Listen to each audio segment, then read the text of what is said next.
Pinakamainit na tapatan, jaw-dropping plays, umaatikabong bakbakan at mga latest updates sa mundo ng sports. MBC Network News Matchpoint. Sa mundo ng basketball, bagamat nabigo ang Gilas Pilipinas sa unang tune-up game sa bansa kontra Montenegro, sinabi mismo ng head coach na si Chot Reyes na nagkaroon ng kupunan ng good sense of World Cup matapos makaharap ang isang malakas na team.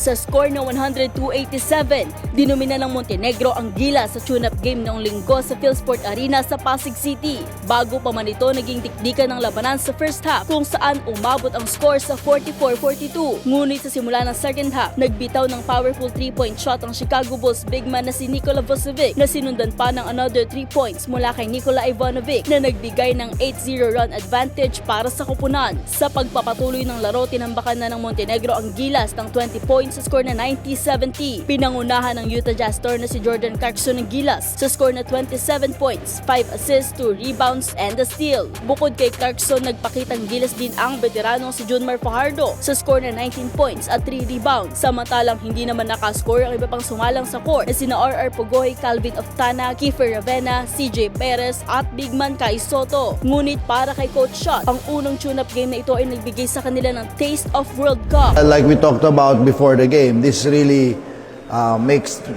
this game really made us feel that here we're in the World Cup. I mean, the kind of team that we're playing, like you said, they've been a team for a long time, great talent and everything else. They have a very smooth system. Offensively, defensively. Sa kabila ng pagkatalo, isang impressive play pa rin ang nakita ng Gilas head coach sa kanyang mga manlalaro. I like how we competed. We competed with them for the entire first half. We just had a letdown defensively in that third quarter. And those are the things that's why we play these games, for us to learn what else we can improve on. Ang nasabing tune-up game ang magdedetermina kung sino ang maipapasok sa Final 12 na siyang sasabak sa FIBA Basketball World Cup 2023 na gaganapin sa August 25.